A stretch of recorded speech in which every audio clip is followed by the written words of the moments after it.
The photograph was unmistakable. Shauna, her blonde hair plastered to her tan shoulders, grinned at the camera. Beside her, a margarita in hand, stood Taylor. His arm was slung possessively around her waist, his smile mirroring hers.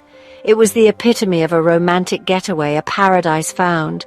Except Taylor was supposed to be on a solo fishing trip, hundreds of miles away, and Shauna, she was Henrietta's supposed best friend. The phone slipped from Henrietta's grasp, clattering onto the hardwood floor.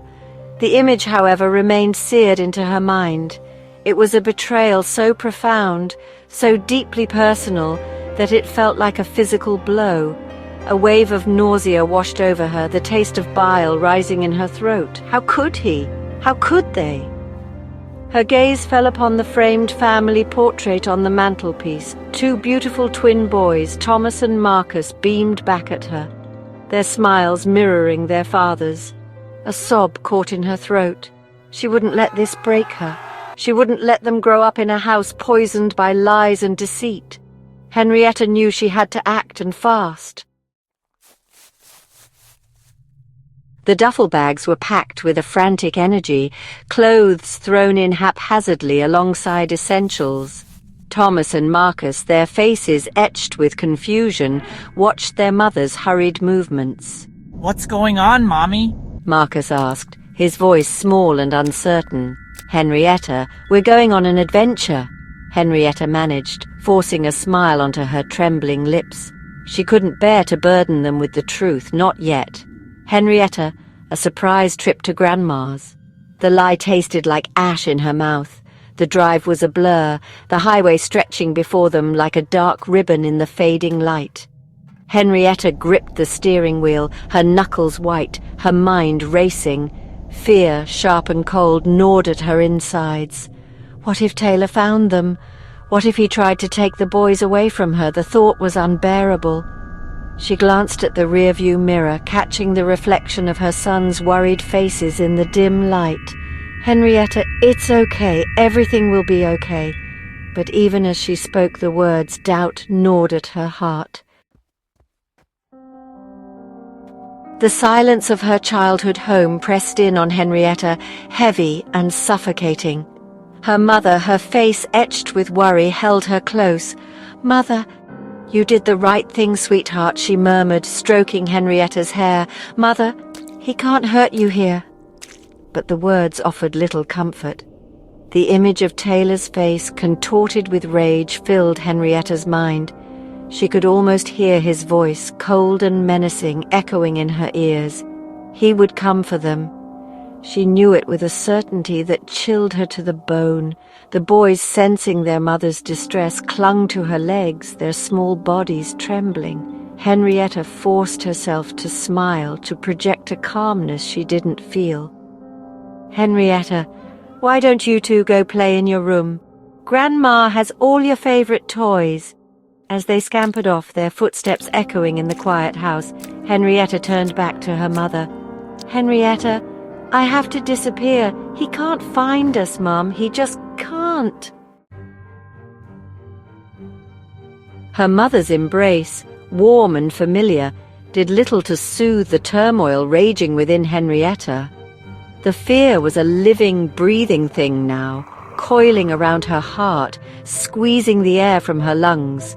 She felt like a hunted animal, desperate for a safe haven.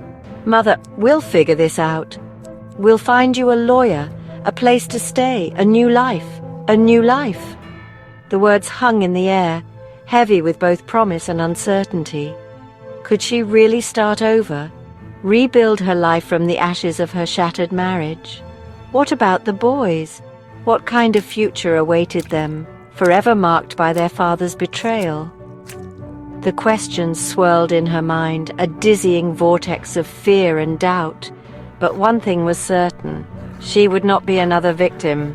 She would fight for her sons, for their happiness, for their future.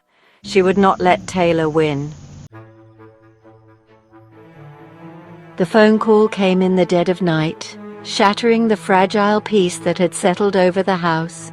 Henrietta froze at the sound of Taylor's voice, harsh and laced with fury, echoing through the receiver. Where are you? He snarled, his words slurred, thick with alcohol and rage. Terror, cold and paralyzing, gripped her. Henrietta. Media group, woman pleading desperately, close-up of woman's tearful face at stock at distribute_equally. Don't do this, Taylor. Let's just be civil for the sake of the boys. But her pleas fell on deaf ears. You can't hide from me. I'll find you, Henrietta, and when I do... The threat hung heavy in the air, unspoken but unmistakable. Henrietta hung up the phone, her hand shaking so violently she could barely hold the receiver. Taylor was coming. The realization hit her like a physical blow, stealing her breath, leaving her gasping for air. She had to get out, had to disappear before he found them. The following days were a blur of fear and adrenaline. Every ring of the doorbell, every passing car sent Henrietta's heart racing. Sleep was a distant memory, replaced by a constant state of heightened alert. Her mother, her face etched with worry, tried to reassure her. We're safe here. He won't find us. But Henrietta knew better. Taylor was relentless, a force of nature fueled by rage and possessiveness. He would stop at nothing to get what he wanted, control. And in his mind, Henrietta and the boys were his possessions, to be controlled and manipulated at will. She knew they couldn't stay at her mother's forever. They were sitting ducks here, easy targets. They needed to disappear, to vanish without a trace. But where could they go? Who could they trust? The lawyer, a stern-faced woman with a no-nonsense demeanor, laid out Henrietta's options with brutal honesty. He's already filed for sole custody. He's claiming you kidnapped the boys, that you're an unfit mother. Despair threatened to engulf Henrietta. Taylor's lies, spun with a cunning that made her blood run cold, were already weaving their web of deceit. She had to fight back, had to expose him for the monster he truly was. But how? She had no money, no resources, nowhere to turn. She was trapped, caught in a nightmare of her husband's making. There is one option, a safe house. It's for women in your situation, women fleeing domestic abuse. A safe house, a place of refuge, a haven from the storm. But it would mean leaving everything behind, starting over with nothing but the clothes on their backs and the hope for a better future. The decision, once made, filled Henrietta with a strange sense of calm. Fear was still there, a constant companion, but it no longer controlled her. She would not let it cripple her, paralyze her into inaction. She had to be strong for her sons, if not for herself. The drive to the safe house was long and arduous, the landscape blurring into a monotonous tapestry of fields and highways. Henrietta held her sons close, their small bodies warm against her. They were her everything, her reason for fighting, her beacon of hope in the darkness. As they pulled up to the safe house, a nondescript building nestled among trees, a wave of exhaustion washed over Henrietta. But it was a good kind of tired. The exhaustion that comes from a battle hard fought, a victory won. She had made it. They were safe, for now. The road ahead would be long and difficult, filled with its own set of challenges, but Henrietta was ready. She had faced her fears, stared down her demons, and emerged stronger, more resilient than ever before. She was a survivor, and she would make sure her sons were too.